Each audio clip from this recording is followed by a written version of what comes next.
They laughed when they told me. "Thanks for the wedding present," my sister smirked, clinking her champagne glass.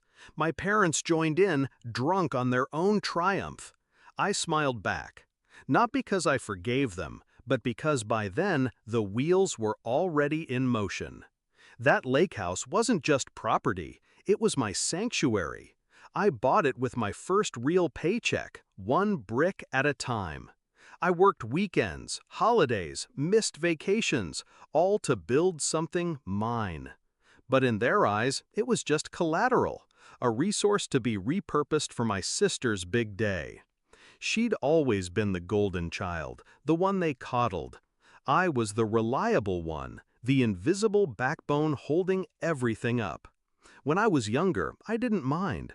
I thought sacrifice meant love. I thought patience meant family. But patience curdles when you realize the people you trust are carving pieces off you to feed someone else. The betrayal didn't come with a warning. I noticed the first sign when the property tax bill didn't arrive at my address. Then the title insurance company called. Routine verification, they said. Routine until I saw my sister's name where mine should have been. That's when it hit me. They'd sold the house, my house, and they didn't even tell me until it was too late. I didn't explode. I didn't scream. Instead, I let them believe I was stunned into silence. I nodded when they bragged about the florist, the venue, the imported champagne. I played along when they said, "You'll understand one day, family comes first." But in the quiet hours, I worked. I dug into the sale, learned the buyer, pulled the contracts, every signature, every clause, every technicality. That's when I found it, the crack. They hadn't just sold it, they'd cut corners, rushed paperwork, ignored state disclosure requirements. The deal wasn't clean, which meant the house wasn't gone, not yet. I hired my own attorney, not flashy, precise. I didn't fight the sale head-on, that would have been noisy, public. Instead, I set traps in silence. First, I filed notice of a title defect. Legal limbo. No buyer wants a cloud hanging over their asset. Second, I pulled tax records, utility bills, photographs, proof that I, not my parents, had been sole financial custodian for years. Third, I petitioned to freeze the transfer, citing fraud. My parents thought the matter was closed. My sister thought her $230,000 fantasy was secure. None of them saw the storm coming.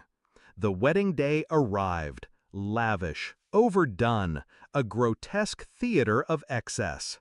Guests whispered about the seven-tier cake, the string quartet, the ice sculpture dripping in the corner. I attended. Quiet suit, neutral smile, the invisible sibling once again. Until the reception. That's when I made my move. The mail arrived right on schedule. I timed it. A courier walked into the hall, handed the envelope directly to my father. He opened it, smiling, expecting another card stuffed with cash. Then he read the first page. His face drained. His hands trembled. My mother snatched the papers, scanning them with frantic eyes. My sister, radiant in lace and diamonds, leaned over her cake, confused. "What is it?" she demanded. They didn't answer. They couldn't, because what they held was the notice. The lake house was frozen, the sale contested, the funds under investigation. The buyer was backing out. The $230,000 was gone. The wedding present had turned to ash. I didn't need to say a word, but I did. "Check your mail," I said softly, raising my glass. They looked at me then, not with laughter, but with horror. They finally understood. Every guest saw their faces pale. Every guest saw the Golden family exposed as thieves. The whisper spread like wildfire, and I just kept smiling. The fallout was brutal. Vendors unpaid, Deposits clawed back, reputation shredded. My sister's marriage began under the weight of debt and disgrace. My parents tried to fight me, tried to paint me as cruel, but the paper trail told a different story. Every lie, every theft, every manipulation, they all collapsed under scrutiny. They lost their grip on me that night, and worse, they lost their grip on the illusion they'd built for the world. Do I regret it? No. They stole my house. I took their pride, their comfort, their carefully staged facade. The lake house is back in my name now. The water still glitters the same way it always did. But when I sit on that porch, I'm not the same. Because I learned the cost of silence, and I learned the power of making people pay it back with interest.